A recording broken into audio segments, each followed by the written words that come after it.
नमस्कार शेतकरी मित्रांनो, सर्वप्रथम सगळ्यांना जय शिवराय। मित्रांनो, महत्त्वाचं म्हणजे आजच्या ज्या काही व्हिडिओमध्ये तुम्हाला इन्स्टंट टीसी आणि पावसाच्या व्याप्तीबद्दल बोलणार आहोत आणि विशेषतः एक असा काळ येणार आहे त्यामध्ये शेतकऱ्यांच्या पेरण्याचा जो काही पाण्याचा प्रश्न आहे तो मिटू शकतो अशी एक परिस्थिती महाराष्ट्रात निर्माण होणार आहे। त्या तारखा देखील याच्यामध्ये आपण सांगणार आहोत। 14 पासून जे वातावरण बनतंय आणि त्याचा जो काही व्याप्ती आहे 18, 19, 20 पर्यंत त्याबद्दलही यामध्ये भूमिका आहे। आणि विशेषतः तर लक्षात घ्या, हे 2 दिवस स्थानिक वातावरण ढगाळलेली परिस्थिती अशा प्रकारचं स्वरूप आहे। 12 तारखेचा जर अंदाज पाहिला आपण तर मोठा वातावरणाचा धाक नाहीये, थोडे किरकोळ ढग वगैरे आभाळ आणि वाऱ्यामुळे इकडे तिकडे सरकणं असे अपवाद आहे। 13 तारखेला सुद्धा जळगाव असेल, छत्रपती संभाजीनगर असेल, 13 मेला अहिल्यानगर असेल, जळगाव धुळे या भागामध्ये, जालना देऊळगावच्या भागामध्ये ढगांचं आगमन होईल। 1-2 ठिकाणची व्याप्ती आहे। 13, 14 आणि 15ला जी काही वातावरणामध्ये वाढ होते त्याबद्दल मगाशी मी तुम्हाला स्पष्ट सांगितले, आजही सांगतोय। हा पहा, आभाळ खूप आहे काही ठिकाणी। स्थानिक वातावरण जसं 5 तारखेला 7 तारखेला पूर्व विदर्भात झालाय त्यापेक्षाही हिशोबाने हा वातावरण होऊ शकतं आणि याच्यामध्ये धाक मोठे नाहीयेत। मात्र एक शेवटचा आठवडा असा येतोय जो 22-23 पासून प्रभाव टाकायला सुरुवात करेल। त्या अगोदर हे 14चं आणि 18चं प्रकरण सांगतोय समजून। 5, 7, 8, 9ला महाराष्ट्रामध्ये जसे पाऊस झालेत अनेक ठिकाणी स्थानिक वातावरणाचे कुठे चांदणे भरायचे, काही ठिकाणी चांगल्या पद्धतीचे 15 ते 20% भागांमध्ये ही परिस्थिती पुन्हा निर्माण होऊ शकते। पण एवढाही लग्न समारंभाला किंवा इतर कुठल्याही कामाला तेवढ्या लेवलचा अडथळा नाहीये। पण हे सांगावं का लागतंय, कारण की अनेक शेतकरी ह्या पावसाच्या आभाळ पाहून पाणी थांबवतोय आणि विशेषतः त्यामुळे याची व्याप्ती तुम्हाला सांगितली 15% किंवा 20% आसपास आहे। पण एक शेवटचा आठवडा 22 मे पासून एक अशी कंडिशन बनते, 22 तारखेला अरबी समुद्रामध्ये मोठं लो प्रेशर बनणार आहे, ज्याचा फायदा कोकणामध्ये, कोकण किनारपट्टीमध्ये अनेक ठिकाणी मोठा पाऊस घडू शकतो। सांगली सोलापूरला 23 आणि 24 तारीख आहे आणि मराठवाड्यामध्ये, विदर्भामध्ये, खानदेशमध्ये ह्या पावसाचा प्रभाव उरू शकतो। आता पावसाची ही तारीख जी आहे थोडी लांबची आहे, त्यामुळे जिल्ह्यांमध्ये बदल होणार आहे आणि विशेषतः ही माहिती तुम्ही इतरही शेतकऱ्यांपर्यंत पोहोचण्याचं काम करा। 2 वर्षापासून या चॅनलवरती काम करतोय, तर ह्या चॅनलचे 100K सबस्क्रायबर पूर्ण करण्याचे मी आज वैयक्तिक तुम्हाला बोलतो आहे, ते आपल्याला करायचे आहेत। तर साहजिकच आहे, याच्यामध्ये सध्या जर पाहायला गेलं तर चांगल्या पावसाच्या रडारवरती मराठवाड्यातले आणि विदर्भाचे जिल्हे समोर येत आहेत। यामध्ये व्याप्तीचा विषय बघितला तर आज मॉडेल चांगल्या पावसाळ्यासारखी व्याप्ती दाखवते, पण आपण एक 40-45ची व्याप्ती धरूयात की ह्या हिशोबामध्ये हे राहू शकतं।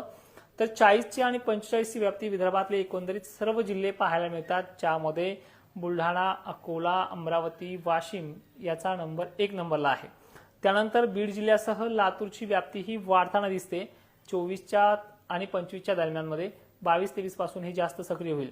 त्याच्यामध्ये सुद्धा बीड जिल्हा, जालना जिल्हा, परभणी, नांदेड पट्टा, हिंगोली, वाशिम, विदर्भातला यवतमाळ, अकोला आणि वर्ध्याचाही समावेश जास्त आहे। मग या पावसासोबत अनेक ठिकाणी मोठ्या वातावरणाचे संकेत देखील आहेत, त्यामध्ये खानदेशचा समावेश सुद्धा आहे, धुळे, जळगाव, नंदुरबारचा आहे। आता विषय येतोय आपल्या जूनच्या पेरणी संदर्भातला।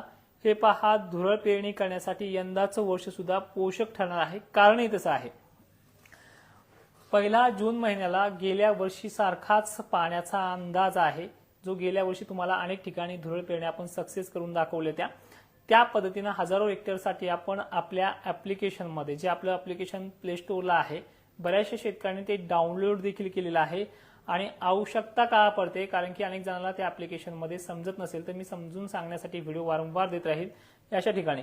तर याचा फायदा तुम्हाला होणार आहे। धुरळ पेरणीच्या अगोदर तुमचे पिन कोड्स, तुमच्या भागाचा पोस्ट कोड टाकून त्या ऍप्लिकेशनमध्ये तो एक सविस्तर मेसेज दिला जाईल, ती एक रिक्षा आपण घेऊयात, फायदेशीर ठरू शकते। सगळ्यात महत्त्वाचे अजून एक सांगतो की बऱ्याच शेतकऱ्यांना माझे अंदाज आवडतात, पण ते लाईकच्या माध्यमातून कळतं की 2000 शेतकऱ्यांना ते आवडतात।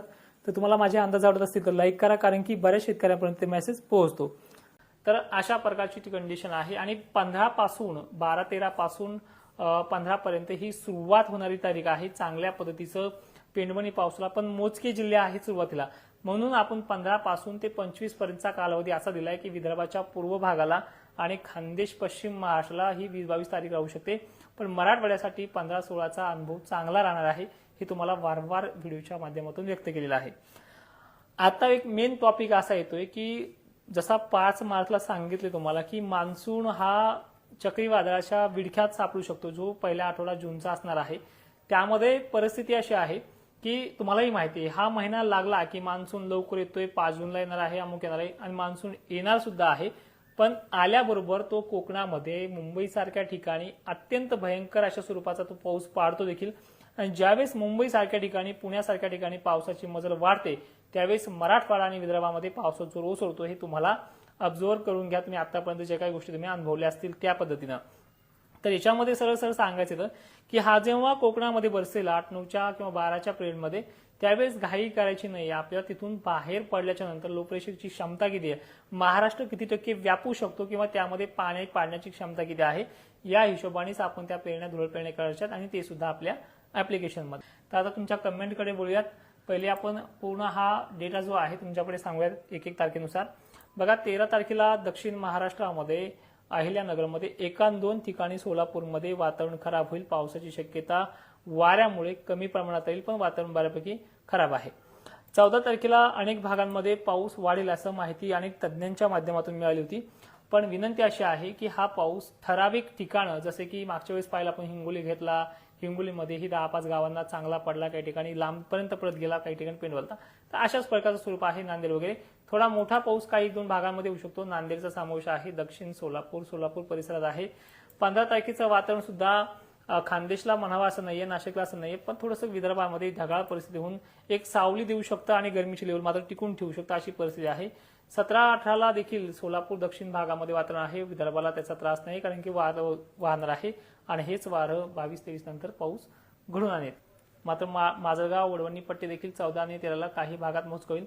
आणि एक्झॅक्टली हेच होतंय. अनेक जण तारखा देतात, मोठा पाऊस पडतात, जिथं पडला तिथले लोक खुश, जिथं नाही पडला तिथे नाराज. त्यामुळे निगेटिव्ह कमेंट त्यांच्या आणि पॉझिटिव्ह कमेंट यांच्या. त्यामुळे आपण संभ्रमून ठेवा. सांगितलेल्या तारखेला वातावरण बिघडत असतं, पण त्याची व्याप्ती समजायला पाहिजे. शेतकऱ्यांना पाणी वगैरे बंद करायला समजायला पाहिजे. अशा गोष्टीसाठी आपण ती टक्केवारी सांगतोय. वैजापूरला एक 13 आणि 14 तारीख आहे. त्या 13 आणि 14 तारखेला थोडे शितोडे तुटू शकतात आणि गरमीची लेवल चांगली असेल तर ठीक आहे, अशी पद्धत आहे. हे पहा, ही गरमी आपल्या मान्सूनचे चांगले संकेत सांगते. गरमीमध्येच पाऊस मोठा पडतोय. वडवणी तालुक्याला गुरुवारी थोडं शक्यता आहे, गुरुवार आणि शुक्रवार. मागचे कसं झालंय तसंच, तुम्ही आशा लावून बसू नका. फक्त आता सांगायचं तर कशा पद्धतीने सांगत आता हेच समजत नाहीये. नाशिकमध्ये नाही म्हटलं तरी चालते, फक्त जे काही अर्धापुरा आहे, हदगाव आहे, ठीक आहे, किनवटला सुद्धा हे गुरुवारी आणि एक तुम्हाला पुन्हा एक तारीख निघते बुधवारी, म्हणजे 13 आणि 14चा समावेश आहे. स्थानिक वातावरणाचा इफेक्ट आहे सोलापूर पासून बीडपर्यंत. सर्व दूरची व्याप्ती नाहीये. पुन्हा ढगाळ दिसले की आभाळ दिसले की काळखाप आभाळ दिसेल आणि 1-2 ठिकाणी पाऊस पडून तुम्ही म्हणता सांगितलं आम्हाला पडला नाही, अशा प्रकारचं आहे. ज्यांना पेरण्या धुळ पेरण्या सक्सेस करायच्या त्यांनीच ऍप्लिकेशन या आणि ज्यांना भरोसा आहे अशाच लोकांनी या. आज जवळपास 10,000 लोकांनी ऍप्लिकेशन डाउनलोड केले. अनेक ठिकाणी लोक अजूनही ऍप्लिकेशन डाउनलोड करतायत. तिथे एक व्हॉट्सअपचा ग्रुप आहे. कोणत्या 20 तारखेला परमेश्वर भालेसर लागवड करायची आहे. दादा तुमच्या रवींद्र हरबे पाटील सर, तुमच्या भागामध्ये खूप चांगल्या पद्धतीनं सिस्टम आहे. एकदा तुम्हाला लागवड तुमच्या भागात मे महिन्यात करताय ना, तर 25 तारीख तुम्हाला चांगली आहे मे महिन्यात लागवड करणाऱ्या शेतकऱ्यांना. तर बघू शकता, एक रिक्स घेऊन, तुमची दरवर्षी असते रिक्स, पण एकदा मला ऍप्लिकेशनला भेट द्या. माझा ऍप्लिकेशनचा जो लाईव्ह आहे ना, तो 15 पासून सुरू होतोय, 15 मे पासून. त्यामुळे तुम्हाला मी अजून सांगेल नक्कीच. पंढरी मुठ्ठे सर असं होतंच, आता गरमीचं काय करावं. पारनेर, अहिल्यानगर 13 आणि 14ला स्थानिक वातावरणाचा इफेक्ट आहे. ठीक आहे, एक ढगाळ परिस्थिती होऊ शकते. वारं आणि गरमी थोडी शांत आहे. त्या दिवशी रात्रीच्या वेळेला शितोड्याचा चान्सेस आहेत. पुणे परिसरात 13 तारीख सांगितलेली आहे. कोल्हापूरला सुद्धा 13 आणि 14 आहे. आणि असाच पाऊस आहे हे जे आठवडाभर आहे ना, त्याच्यामुळे मी तुम्हाला त्यावेळेस म्हणलोय की मोठा धाक नाही. लग्न समारंभाची 14 तारीख खूप मोठी आहे आणि ह्याच तारखेला जर तुम्ही घाबरून बसले, लग्नातल्या नवरदेव आधीच वडीलधारी जे व्यक्ती असतात ते घाबरतात. पाऊस सांगितला, तोडकरणी पाऊस सांगितला, नाही पडल्यामध्ये सांगितलं पण आला नाहीये. पण ही पद्धत कशी आहे, 10% आहे. सगळ्यांनी घाबरायचं काही काम नाही. अमरावती जिल्ह्याचे असे योग येणार दादा तुमच्या, फक्त थोडा वेळ धीर धरा. अजून 1-1.5 आठवड्यामध्ये चांगला पद्धतीचा पाऊस तुमच्या भागात होईल. 24 तारीख देतो तुम्हाला मी, 23 आणि 24. सध्या या काळामध्ये तुमच्या भागामध्ये मोठा धाक नाहीये. ढगाळ वातावरण आणि जसा मागच्या वेळी झाला होता 1-2 ठिकाणी तशीच पद्धत आहे. गंगापूर छत्रपती संभाजीनगरला 13 आणि 14 तारखेला स्थानिक वातावरणाचा पाऊस आहे. मिरची लागवड करताय करू शकता दादा तुम्ही, कारण की तुम्हाला फक्त 8 दिवस सहन करावं लागणार आहे 22 तारखेपर्यंत.